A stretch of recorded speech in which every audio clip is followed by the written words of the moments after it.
Texas Tech is going to blow out BYU. Like that's a statement that no one in the country would argue with right now. While I don't believe it, and I think this will be a very competitive football game, and I love the respect on both sides. I love the way that BYU respects Texas Tech. I love the head coaches that respect one another, the fan bases that have a love and respect for one another, which is very interesting and odd to see in the Big 12 title game, but it's the case right now in the Big 12 conference amongst BYU and Texas Tech.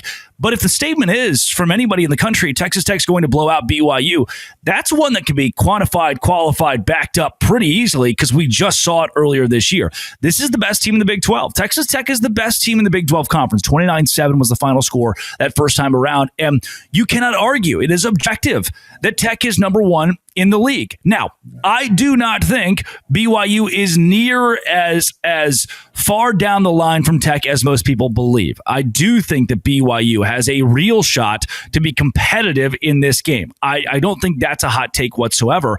But if you're looking for Texas Tech to win this game, if you're looking for reasons for them to win this game, those are pretty easy to give you. Texas Tech being in the Big 12 championship is a huge success for Joey McGuire. And this is further proof that it's a Tech team that, it wasn't back against the wall, but it was put up or shut up. We're going to give you as much money as humanly possible. You either win or you're not our guy.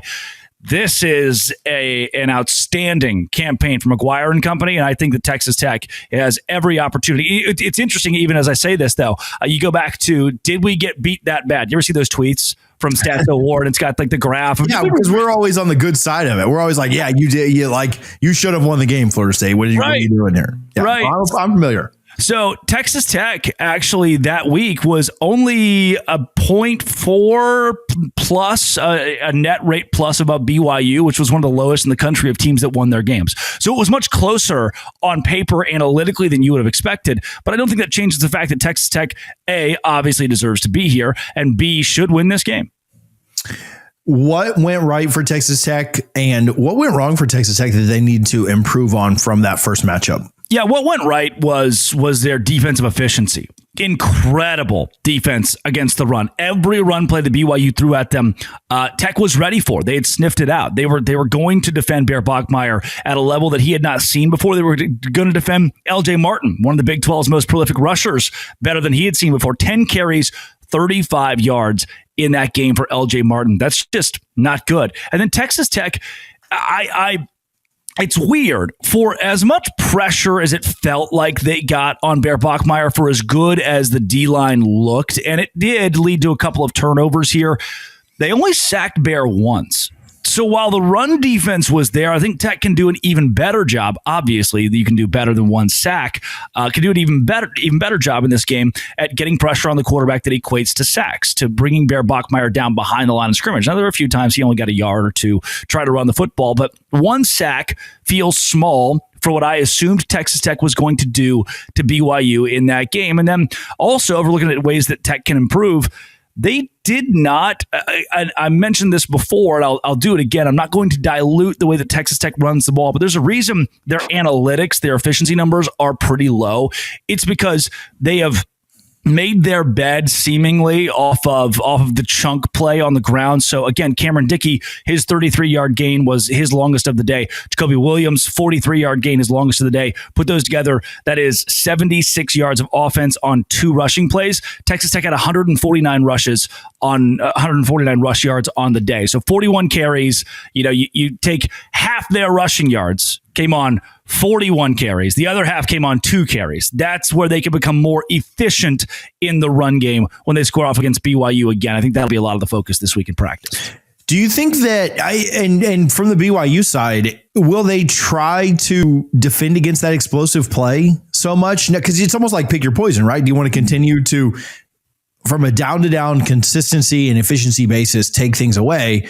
And how do you change up just a little bit so you're not giving up those 2 explosives that ultimately end up being maybe the difference in you having a shot in the fourth quarter and you not, but also not sacrificing, the fact that down to down, you were pretty good against them against the rush. No, this is for Texas Tech. We're going to wear you down. We're going to, my favorite early drive for Tech in that game against BYU was 5 minutes, 12 plays, 92 yards. They go down and score a touchdown. And listen to these: 6-yard pass, 6-yard run, 9-yard pass, 2-yard run, 5-yard run, -1-yard run, 37-yard pass, 8-yard, 1-yard, 5-yard, 5-yard, 9-yard. There's that one little chunk play mixed in the middle, but it wasn't that chunk play that ultimately buried BYU. It was Texas Tech's ability, even early in the game, to move the ball slowly down the field. So I do not think, and keep in mind, the next drive, BYU has the ball for 5 minutes and misses a field goal. They make that field goal, it's 10-3. We've got a much different ball game. But then Tech goes on their next drive, 8 plays, 59 yards, and a field goal. They just had this way about them early in the game of holding on to the ball. What happens in the second half is BYU gets worn down. That's where the Tech chunk plays come from. That's where it feels a little more like Texas Tech can establish the run because they're rushing the ball for, there was a 33-yard carry. There's a 43-yard carry. And that's where Tech began to turn BYU over, either turnover on downs, fumbles, interceptions, and it just became chaos for the Cougars. They were playing from behind. It was only 13-0 at halftime. They forced a punt on Texas Tech's first drive. You didn't have to freak out, but BYU freaked out a little bit. They couldn't figure it out. So I don't think that the emphasis this week for Kalani Sitake and Jay Hill is to limit the chunk plays. It's more so, hey, if we get down by 10 points, which there's a likelihood that we do, don't freak out. This has happened before to BYU. They're prone to getting down early. Yeah, they showed a good resiliency to come back this week on the road after being down 14-0, and they went on that big run that we talked about.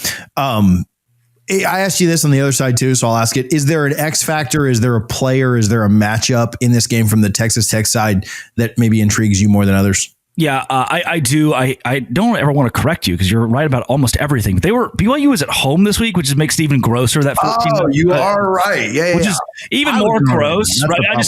I knew they were in the comment section just typing away right there. I wanted to save you. But it makes the 14-0 seem a little bit more like ooh. But what are you doing?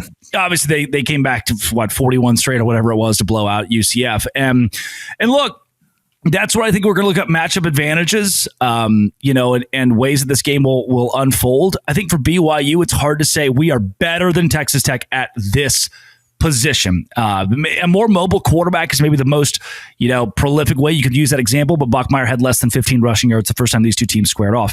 So I struggle to look at BYU and say matchup advantage, but I do look at BYU and say, hey, the thing that I like about this is you have come from behind in a lot of games this season. Maybe you won't freak out your second time around. Maybe you've got enough senior leadership to get down by 7 or 10 and still be able to be in the ball game. Then for Texas Tech, the matchup advantage in game one was Jacob Rodriguez versus the world. And he had an interception in that game, and he was just good old-fashioned Jacob Rodriguez. 14 total tackles, a tackle for loss, an interception. That's it. I mean, it's same old song and dance, broken record, no doubt, of like, oh, of course, they're going to bring up Jacob Rodriguez. You have to. How have we gone this long without? I mean, he deserves a shot at the Heisman Trophy, given his numbers are better than any defensive player we've seen the last 15 years in college football. Jacob Rodriguez is the matchup nightmare, and he wreaked havoc on BYU the first time around. I expect him to do that again.